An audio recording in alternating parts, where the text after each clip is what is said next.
Primer año y medio, la comisión produjo 6 informes llamados Informes del Triángulo. Estos informes se han convertido en el sello característico de la CT y han servido como directrices del desarrollo de sus planes y como antena para evaluar la opinión del público.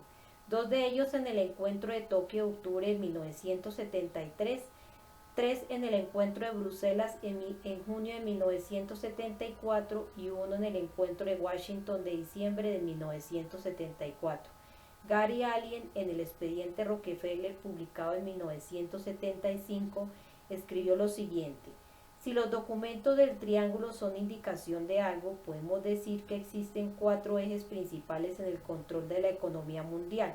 El primero, en la dirección de crear un renovado sistema monetario mundial, algo ya conseguido. El Club Bilderberg, la TC y el CFR han creado 3 bloques económicos regionales. La CE, la Unión de las Américas y la Unión Monetaria Asiática, que se está formalizando en la actualidad. El segundo, en la dirección del saqueo de nuestros recursos para una ulterior radicalización de las naciones desposeídas. También conseguido. Rockefeller y compañía enviaron miles de millones en tecnología estadounidense a la Unión Soviética y a China, como requisito del futuro gobierno mundial único y su monopolio. El tercero, en la dirección de un comercio escalonado con los comunistas, conseguido distensión con los chinos y los rusos. Y el cuarto, en la dirección de explotar la crisis energética para ejercer un mayor control internacional, conseguido la crisis energética de 1973 y el subsiguiente temor a la escasez energética, los movimientos de defensa del medio ambiente y la guerra de Irak. La Comisión Trilateral, exclusivamente dedicada a hacer realidad la visión del orden mundial de David Rockefeller, a conseguir la uniformidad ideológica del mundo y al compromiso con el internacionalismo liberal, está compuesta por las 3 regiones claves a nivel comercial y estratégico del planeta: Norteamérica, Japón y Europa Occidental.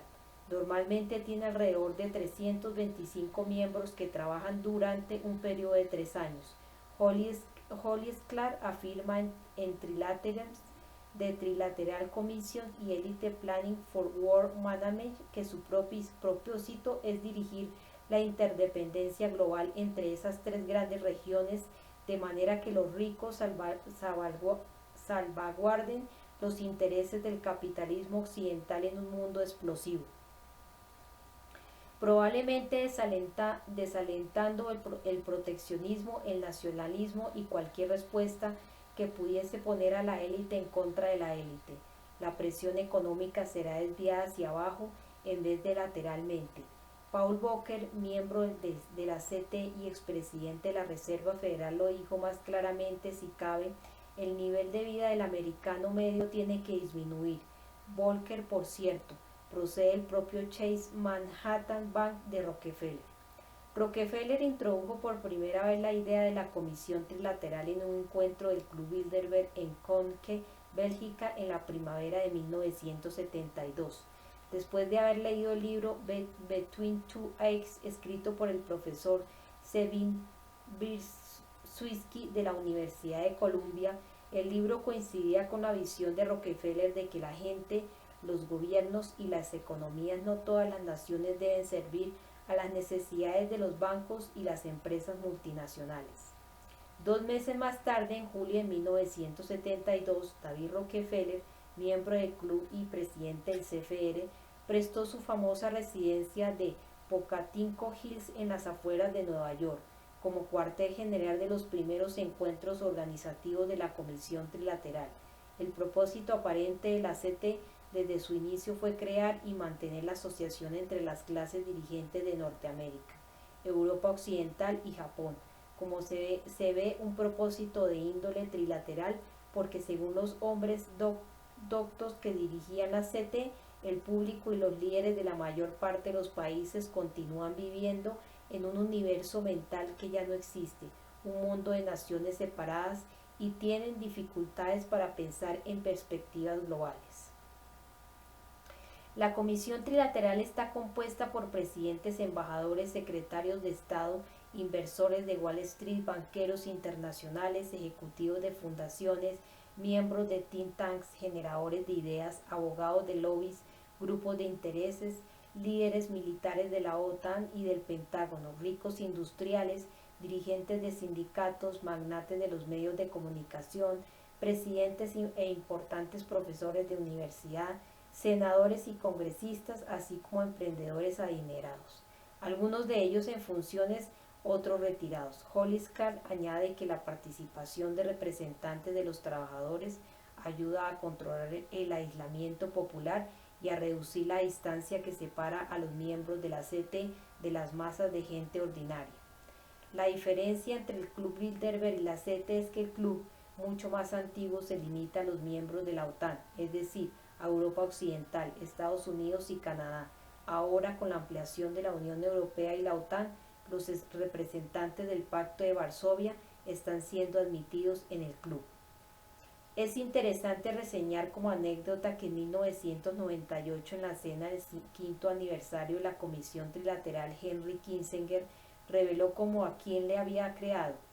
En 1973, cuando era secretario de Estado David Rockefeller, vino un día a mi oficina a decirme que había pensado que yo necesitaba un poco de ayuda. Debo confesar que en aquel momento yo no lo veía tan claro. Así propuso crear un grupo de americanos, europeos y japoneses que viesen el futuro con antelación, y le pregunté, ¿y quién te va a dirigir ese asunto, David? Rockefeller respondió, es Vic Brzezinski. Sabía lo que quería decir. Había dado con algo importante. Cuando reflexioné sobre ello vi que había una necesidad real. Sin embargo, en sus memorias, Rockefeller no menciona los objetivos clave de la formación de la Comisión Trilateral, aparte del obvio que tampoco Kissinger mencionó en su discurso, crear un nuevo cuerpo global que incluyese al CFR, debilitado por la división de sus miembros a causa de la guerra del Vietnam, tales como tomar las riendas de la administración Nixon, que se había aprovechado de las divisiones del establishment para rechazar el programa internacional liberal. Y finalmente fomentar la unidad de los poderes industrializados como una alternativa temporal a las Naciones Unidas, crecientemente dominadas por los estados radicalizados del tercer mundo, de manera que juntos pudiesen conseguir su objetivo de una política global y una estructura económica más integrada.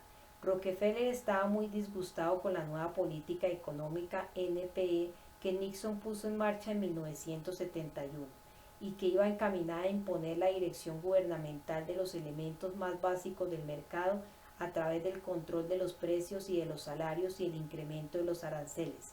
La NPE congeló temporalmente durante un periodo de 90 días los salarios y los precios para controlar la inflación. La posición de Nixon se enfrentaba con la de Rockefeller, como subraya en sus propias memorias y como bien apunta John F. Judis en su revista The Wilson Quality.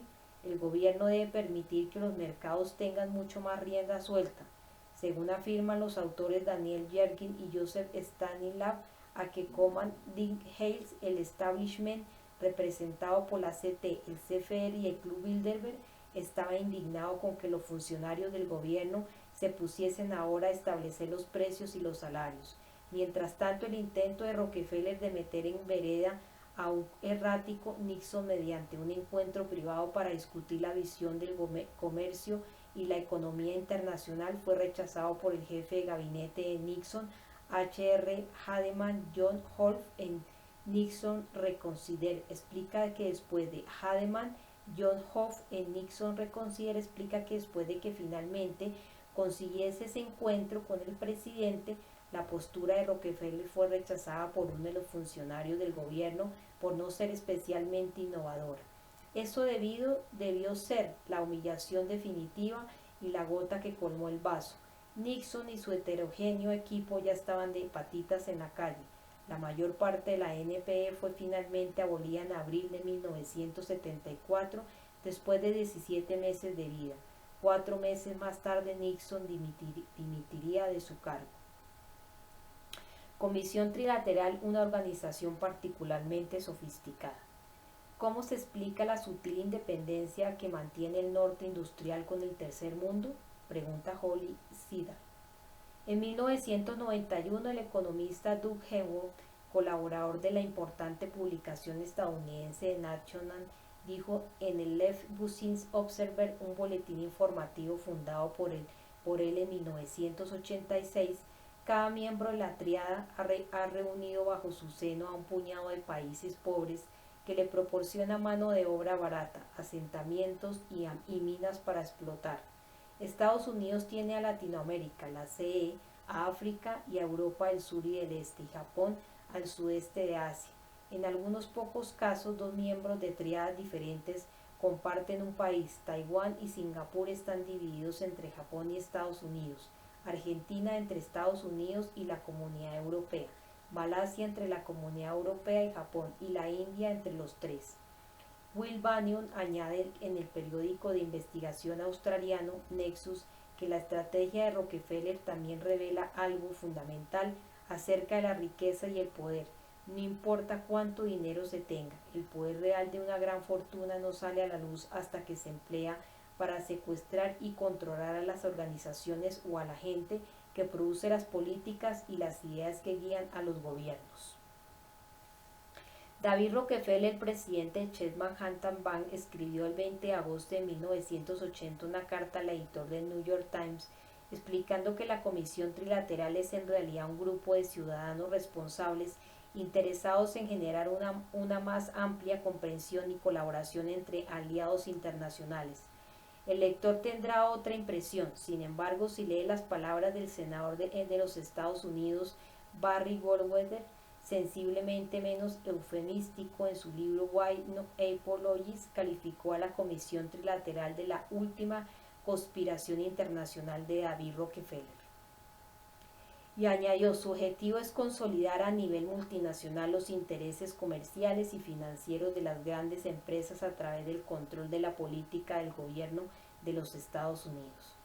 El senador Barry Goldwater añade, David Rockefeller y Sidney Wade Bresky encontraron en Jimmy Carter a su candidato ideal, lo ayudaron en su designación y en su presidencia. Efectivamente, la candidatura de Carter tenía solo el 4% de apoyo del Partido Demócrata, y de la noche a la mañana el de Georgia se convirtió en el candidato a la presidencia. Para conseguido, movilizaron el dinero necesario tocando la puerta de los banqueros de Wall Street, consiguieron la influencia intelectual de la comunidad académica, siempre dependiente de los fondos de las grandes fundaciones libres de impuestos, y dieron órdenes a los medios de comunicación miembros del CFR y la CT. La crónica de los hechos fueron concretamente la siguiente. En 1973, Carter fue invitado a Tarrytown en el estado de Nueva York, propiedad de David Rockefeller. Zeniwe Bikitsky, haciendo el papel de cazatalentos de Hollywood, ayudaba a Rockefeller a buscar perfiles con buena imagen pública para la Comisión Trilateral. El encanto sureño de Carter causó una impresión muy positiva en los dos caballeros. Tanto Bikitsky como Rockefeller estaban impresionados de que Carter hubiese abierto oficinas comerciales del estado de Georgia en Bruselas y Tokio. Esto parecía encajar perfectamente en el concepto de la trilateral.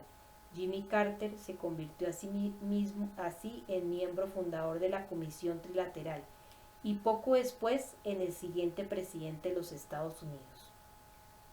Como anécdota, cabe mencionar que los discursos de la campaña de Carter para las presidenciales de 1976 decían principalmente que ha llegado el momento de reemplazar la política de equilibrio de poder con la política del orden mundial y buscar una sólida asociación entre Estados Unidos, Europa Occidental y Japón.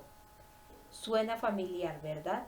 El hecho de que Jimmy Carter fuese elegido presidente a dedo ilustra magníficamente el gran poder que posee el Club Bilderberg, la Comisión Trilateral y el CFR, desconocidos para la mayor parte del mundo. Estos grupos de poder supersecretos y estrechamente vinculados pueden colocar o defenestrar a cualquier presidente o candidato a la presidencia. No sorprende pues que cada uno de los presidentes y candidatos a la presidencia pertenezcan a las sociedades secretas que los promocionan.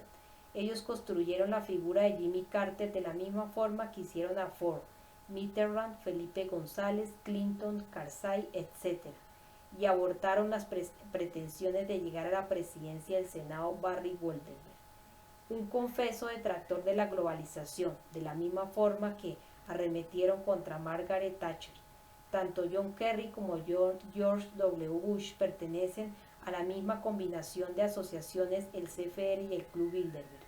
Realmente no importa quién gane, el verdadero poder siempre sigue estando en manos de los globalizadores, a los que les guía una sola misión llamada Gobierno Único Mundial. No debería sorprendernos a la luz de toda la evidencia que hemos mostrado hasta el momento en este libro, que desde su fundación esta tríada globalizadora llamada Comisión Trilateral haya estado trabajando para ver el final de la soberanía de los Estados Unidos. La siguiente selección de citas de Between Two Eggs muestra la cercanía del pensamiento de Brzezinski a la del fundador del CFR, el marxista Edward Mandenhaus. En la página 72, Brzezinski escribe: el marxismo es simultáneamente una victoria del hombre activo sobre el hombre pasivo, de la razón sobre la creencia. En la página 83 afirma: el marxismo diseminado a nivel popular en forma de comunismo representa el mayor avance en la habilidad del hombre para conceptualizar su relación con el mundo. Y en la página 123 encontramos: el marxismo proporciona la mejor comprensión de la realidad contemporánea. En la primera parte de su libro The Insiders en 1979 de Carter Years, John McManus de John Birch Society, una organización dedicada a restaurar y preservar la libertad que propugna la Constitución de los Estados Unidos, escribe: en ningún lugar dice el señor Brzezinski a sus lectores que el marxismo en forma de comunismo, el cual él elogia, ha sido responsable del asesinato de aproximadamente 100 millones de seres humanos durante el siglo XX, de la esclavitud de 1.000 millones más y de la necesidad, privación y desesperación de todos sus ciudadanos, a excepción de unos pocos criminales que dirigieron las naciones comunistas. La completa convergencia entre los planes de la Comisión Trilateral y la administración del presidente Carter para poner fin a la soberanía de Estados Unidos queda todavía más clara en el siguiente conjunto de citas incriminatorio. En la página 260 del libro de Brzezinski, su autor propone: la dirección deliberada del futuro de los Estados Unidos, con el planificador como legislador y manipulador social clave, es decir, el monopolio y el control de masas, las prácticas habituales de la familia Rockefeller. John D. Rockefeller, el padre de David, odiaba la competencia. Enseñó que la única competencia que valía la pena tener era aquella en la que tú controlas las dos partes de la ecuación. De ahí el amor de John y David por el monopolio globalizador, como por ejemplo los planes de Rockefeller de que la CTE uniese a los bloques económicos de la Comunidad Europea, el norte y el sur de América y Asia bajo el paraguas de un gobierno mundial controlado por Rockefeller y compañía. Finalmente, en la antepenúltima página del libro, Brzezinski nos dice lo que significa todo. El objetivo de la Comisión Trilateral, los objetivos de Rockefeller son conseguir el gobierno mundial. Así que mientras muchos biógrafos a través de cambios, alteraciones, medias verdades y mentiras completas han hablado de la fabulosa riqueza de la familia Rockefeller y de su prácticamente ilimitado poder económico y político que, según la propaganda oficial, se emplea en alimentar a los hambrientos de los países del tercer mundo, en educar a los pobres a través de una miríada de benevolentes fundaciones y sociedades, y en la construcción de la infraestructura de las naciones subdesarrolladas y devastadas a causa de las guerras. Muy pocos autores han dado con el aspecto más destacable de la familia, su resuelta intención de destruir a los Estados Unidos y al tiempo reconstruir el poder de los soviets. Si le parece increíble, siga leyendo. Como país independiente, como explica Eustace Mullis en su sorprendente trabajo de Murder by Infection, de Medial Conspiracy Against America, que sucede a través de su plan de fomento del monopolio con el establecimiento de fundaciones para ganar poder sobre los ciudadanos americanos. Y finalmente la subyugación de todo el mundo al poder de la dictadura mundial, uniendo al mundo bajo el estandarte de un gobierno mundial. De hecho, aunque los paralelismos entre los Rockefeller y los soviets hace mucho que han sido suprimidos, el secreto más grande de todos que la financiación de la revolución bolchevique procedió de todos los supercapitales estadounidenses sigue enterrado porque la familia Rockefeller a través de sus organizaciones la CRF, la CT y el Club Bilderberg etc. poseen los principales medios de comunicación y empresas editoriales de Estados Unidos. El doctor Anthony Surton en Wall Street and the Bolshevik Revolution explica, no se ha escrito prácticamente nada acerca de la estrecha relación que tuvieron. En el siglo pasado los Rockefeller, con sus supuestos archienemigos, los comunistas, ha existido una alianza continua, aunque escondida, entre los capitalistas y los revolucionarios socialistas por su mutuo beneficio. Sutton lleva a cabo un trabajo muy destacable documentando la insidiosa traición de la élite estadounidense de los archimillonarios entre los que se encontraban John D. Rockefeller y los banqueros de Wall Street, al financiar la revolución y el gobierno más brutal de todos los tiempos. Si alguna vez se ha preguntado por qué los más ricos desearon tener relaciones con el comunismo, aquí está la respuesta que buscaban. Gary Allen, en el expediente Rockefeller, se hace eco de los descubrimientos y sentimientos de Sutton que afirma, y lo más sorprendente es la cantidad de pruebas públicas que ya existe al respecto. ¿Por qué multimillonarios como los Rockefeller financian y colaboran con unos comunistas y marxistas que han jurado públicamente acabar con ellos? Se pregunta el periodista de investigación Gary Allen en su ya citado libro. Las ventajas de los comunistas son obvias, pero ¿qué beneficio sacaría Occidente, el adalid del capitalismo y de la libertad de todo eso? La palabra mágica es monopolio. Un monopolio que lo abarca todo, no solo el control del gobierno, el sistema monetario y todas las propiedades, sino también un monopolio que, como las empresas, que emula su autoperpetua y es eterno. Gary Allen sigue hablando de la existencia de evidentes influencias detrás de los comunistas cuando dice, mientras que el objetivo de J.P. Morgan era el monopolio y el control de la industria, a finales del siglo XIX, John D. Rockefeller, el alma mater de Wall Street, entendió que la mejor manera de conseguir un monopolio inamovible era por la vía geopolítica, hacer que la sociedad trabajase en favor de los monopolistas con la excusa del interés público. Frederick C. Howe explica en Confession of a Monopolist 1906 cómo funciona la estrategia en la práctica. Estas son las reglas de los grandes negocios: consigue un monopolio y haz que la sociedad trabaje para ti. En tanto creamos que los revolucionarios y los capitalistas internacionales están a la greña. Dejaremos de ver un punto crucial, la asociación entre el capitalismo monopolista internacional y el socialismo revolucionario para su mutuo beneficio. El Plan Marburg. El Plan Marburg, el diabólico plan de la banca para controlar entre bastidores el socialismo internacional, desarrollado a principios del siglo XX. Fue financiado por Andrew Carnegie, de la Fundación Carnegie, hoy bajo control del Club Bilderberg. Estos financieros internacionales apolíticos y amorales, según explica el Dr. Anthony Sutton en Wall Street and the Bolshevik Revolution, buscaban mercados que pudiesen explotar monopolísticamente sin miedo a la competencia. Sutton no deja piedra por remover cuando afirma que en 1917 los banqueros pusieron su mirada sobre Rusia, su mercado cautivo de elección.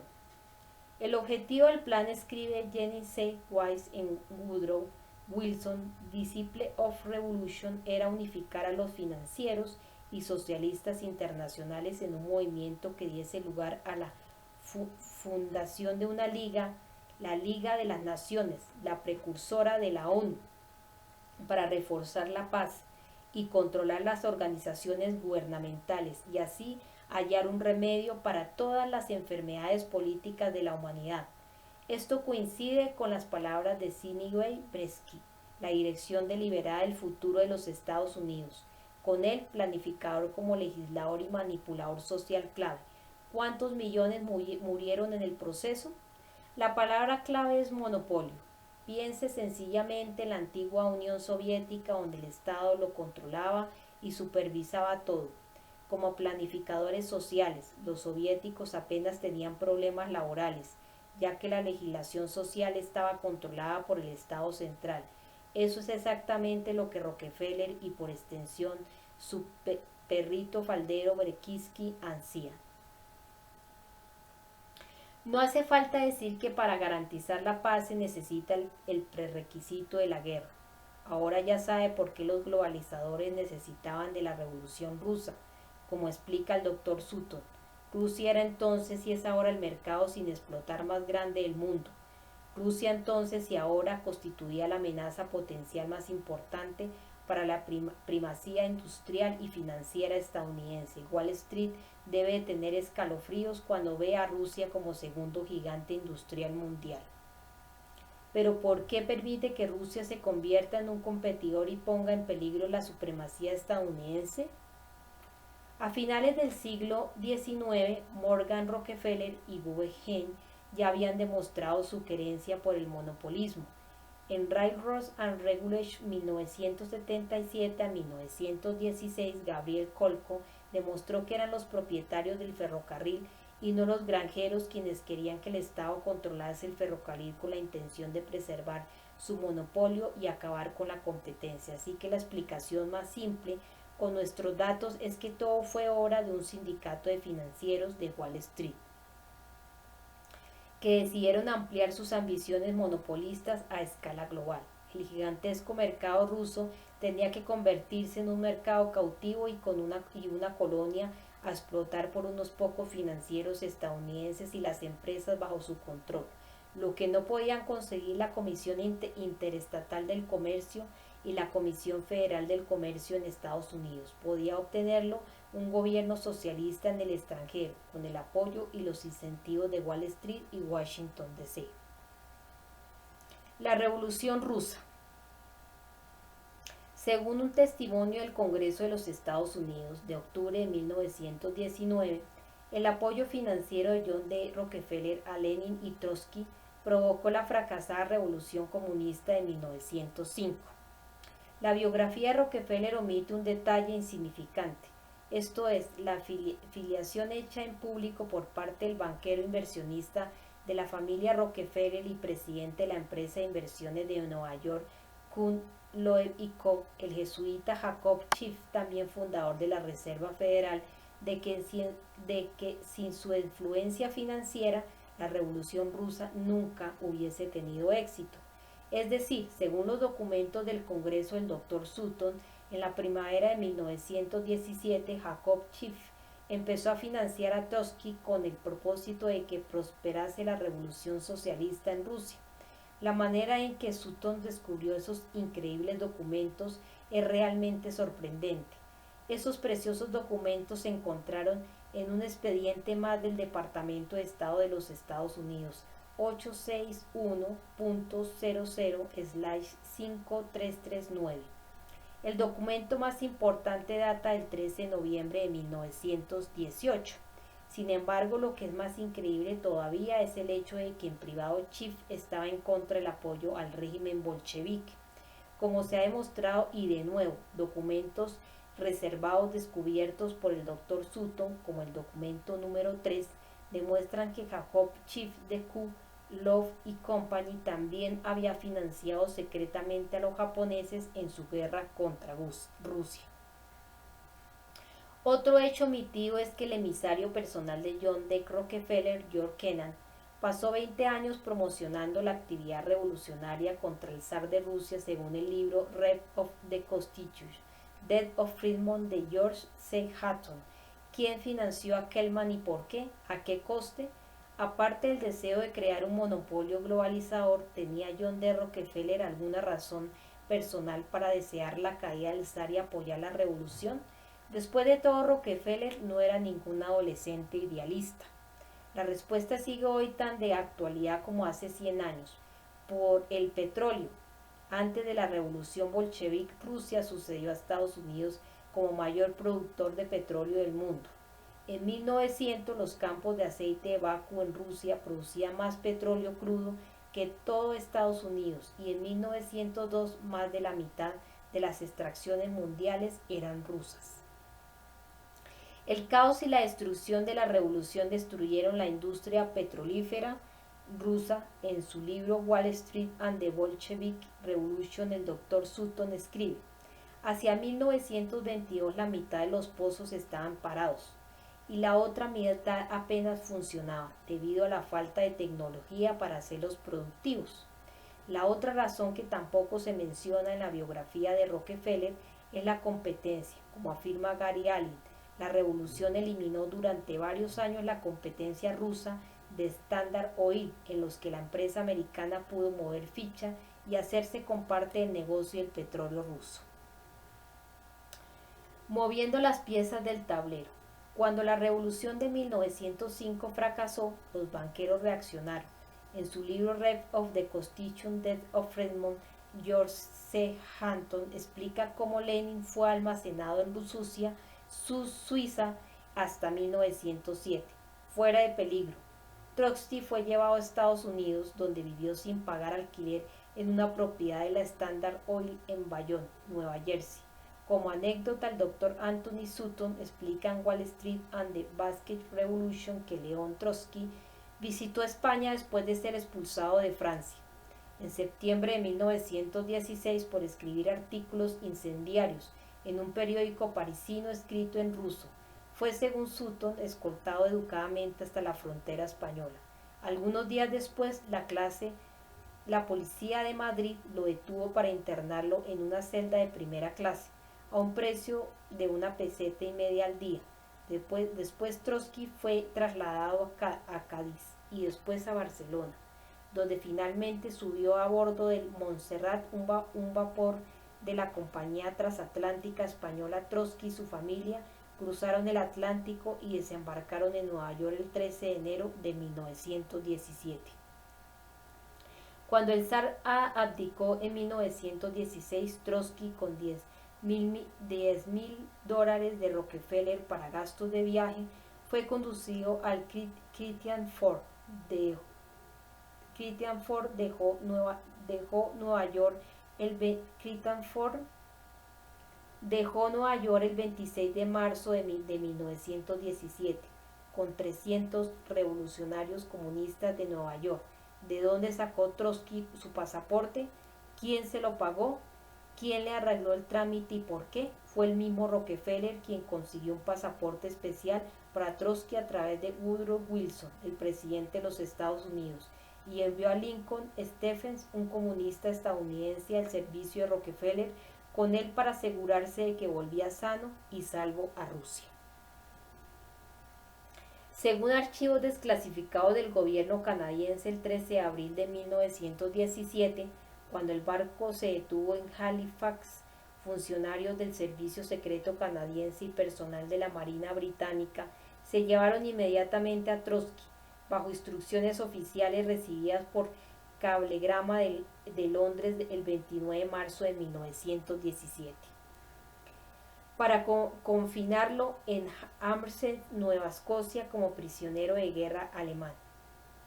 El cablegrama advertía de la presencia de Trotsky en Christian Ford, diciendo que debería ser retenido a la espera de más instrucciones, ya que esos socialistas rusos viajan con el propósito de empezar una revolución en contra del actual gobierno ruso, en razón de lo cual Trotsky lleva consigo $10,000 donados por los socialistas. ¿Pero por qué detenido? Porque el servicio secreto había sido informado de que Trotsky iba a sacar a Rusia de la guerra, liberando así los ejércitos alemanes para atacar a las tropas del frente occidental Matissa-Eustadt-Mullins. Lo que sucedió después se asemeja al clima político actual en el erróneamente llamado Canadá Libre, como en el Canadá de hoy. La influencia de los Rockefeller está tras los movimientos separatistas, los políticos de entonces estaban bajo la influencia de la familia Rockefeller. George C. Hampton, en el ya citado libro Rep of the Constitution, Date of Fremont, explica: el primer ministro Lloyd George envió órdenes urgentes por cable desde Londres al servicio secreto canadiense para que librasen inmediatamente a Trotsky. Pero aquel hizo caso omiso. Trotsky fue finalmente liberado gracias a la intervención de uno de los títeres más fieles a Rockefeller, el ministro canadiense Mackenzie King, un antiguo especialista en laborismo de los Rockefellers. King obtuvo personalmente la liberación de Trotsky y lo destacó como emisario de los Rockefeller con la misión de ganar la revolución bolchevique. Por lo tanto, el doctor Anand Hammer, que proclamaba en voz alta su influencia en Rusia como amigo de Lenin, jugó un papel insignificante en comparación con el respaldo que le dio Rockefeller al comunismo mundial. ¿Por qué apoyó el implacable John D. Rockefeller a Trotsky? Porque Trotsky, el revolucionario bolchevique, como John D. y el resto de su familia, abogaba por la revolución y la dictadura mundial, por su uniformidad ideológica y su compromiso con el internacionalismo liberal. Los bolcheviques y los banqueros entonces tienen algo en común. El internacionalismo, explica una y otra vez Anthony Sutton. Tanto Allen como el Dr. Sutton llegan a la misma conclusión.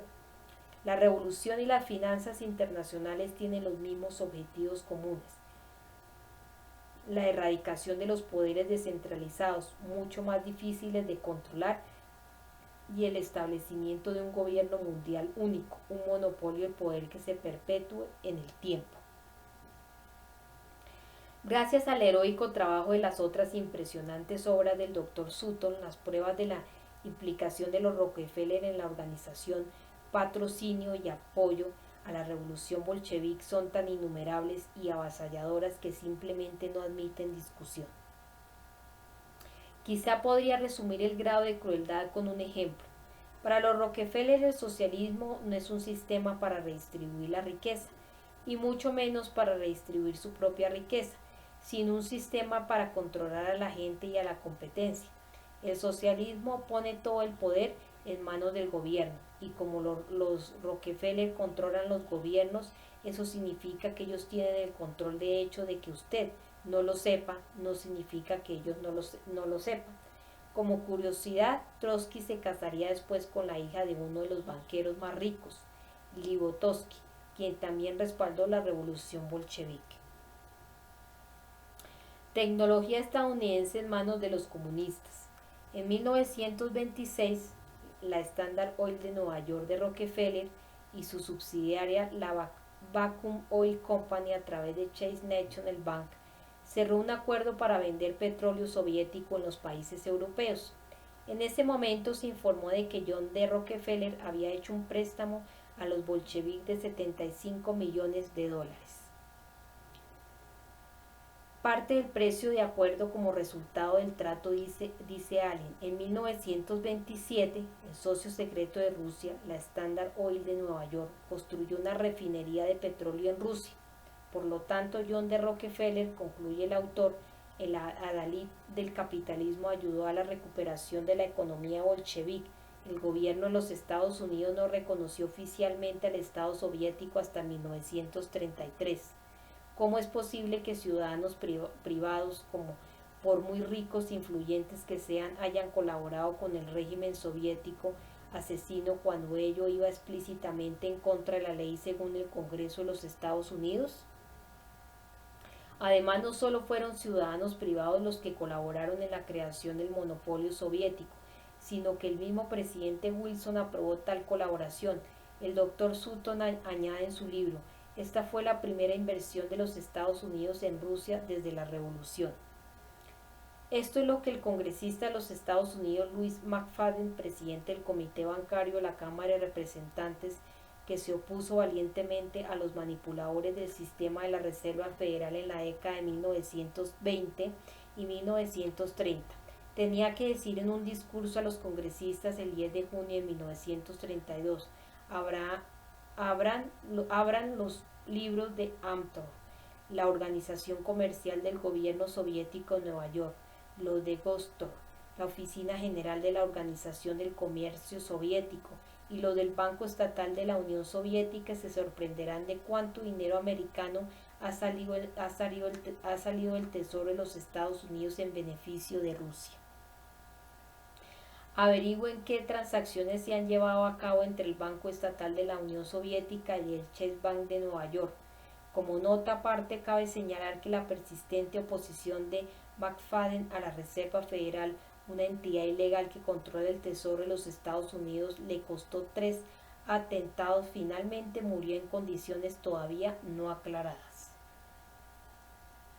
¿Cómo se sentiría si le dijesen que los Estados Unidos financiaron y ayudaron a construir el imponente poder de los soviets, el mismo Estado comunista que asesinó a unos 70 millones de sus ciudadanos, y que el poder en la sombra responsable de ello era también la primera familia banquera de los Estados Unidos que representa los ideales de la sociedad capitalista? Que los Estados Unidos transfirieron secretamente a Rusia la tecnología más sofisticada y cara del momento para así crear un enemigo visible para justificar los nuevos métodos de coerción y terror, y ahora lo hacen con China a expensas de sus propios compatriotas. Tristemente, todo eso forma parte del gran diseño del nuevo orden mundial. Para conseguir el gobierno mundial único, controlado por los globalizadores, deben unirse diferentes naciones para que el público general acepte inicialmente los beneficios del gobierno mundial único, CE. Debe venderse la idea de que tal unión tiene ventajas y beneficios, como que el bloque de comercio libre no supondrá una pérdida de soberanía.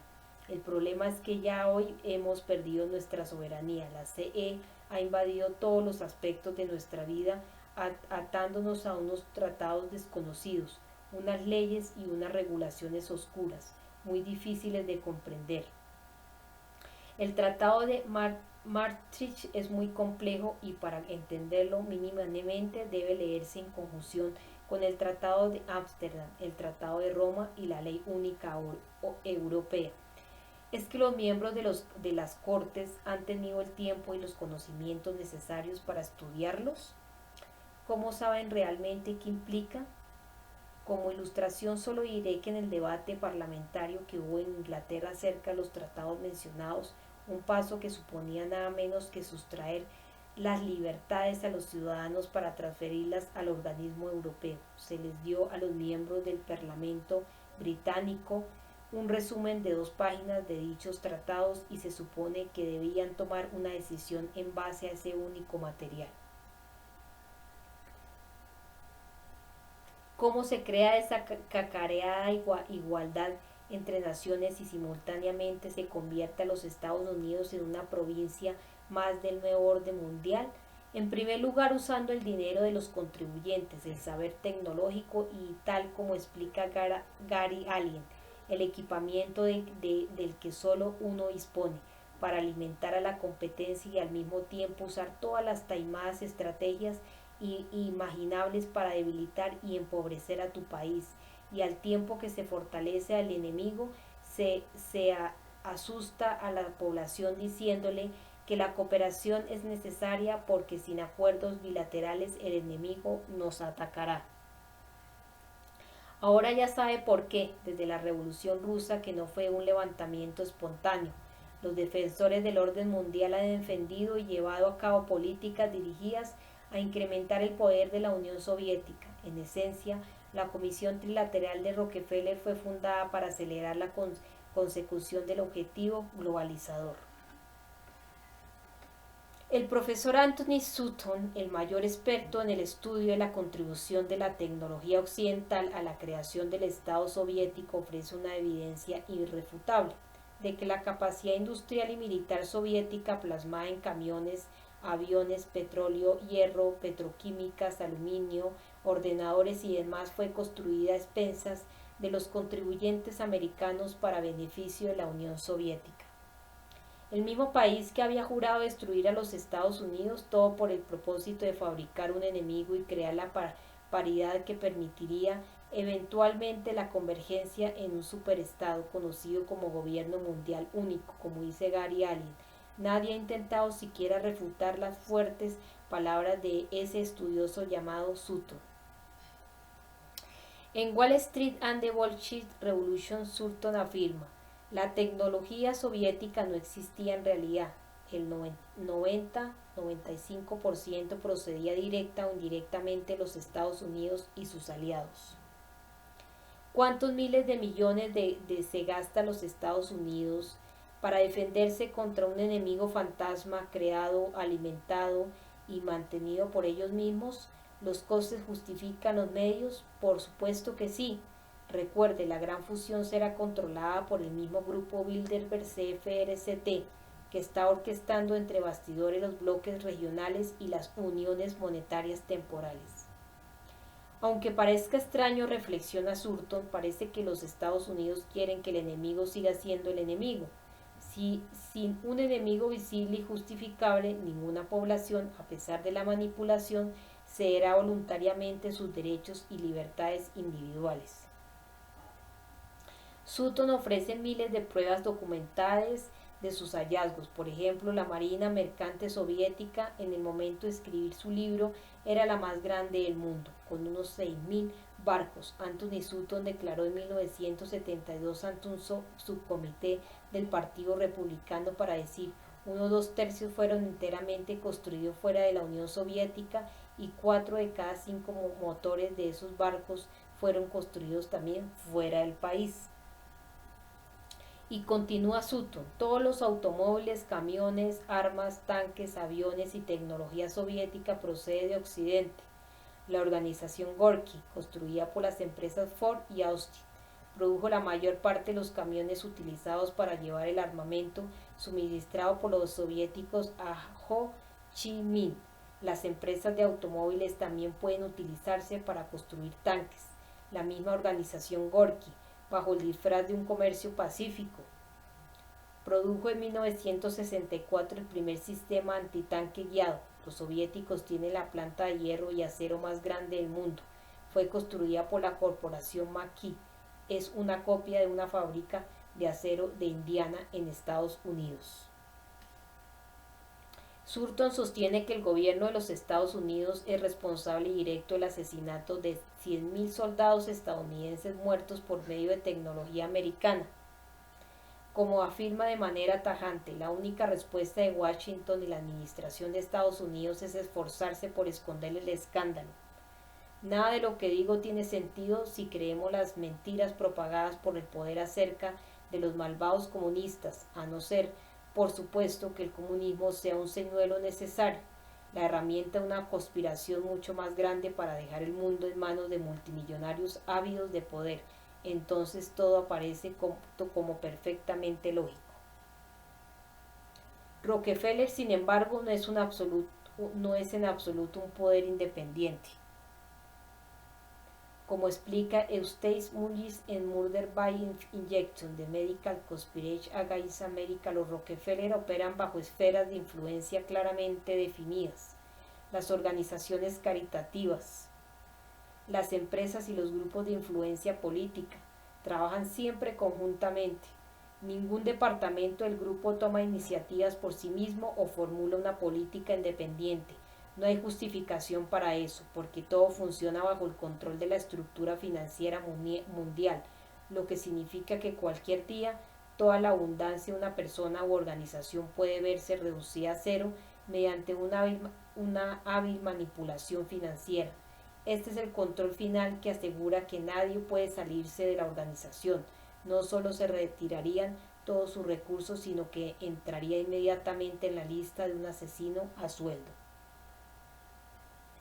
El congresista Larry McDonald, en su prólogo al libro El expediente Rockefeller, escribió: esta es una exposición concisa y escalofriante, de la que ha sido seguramente la historia más importante de nuestro tiempo. La idea de los Rockefeller y sus aliados de crear un gobierno único mundial que combine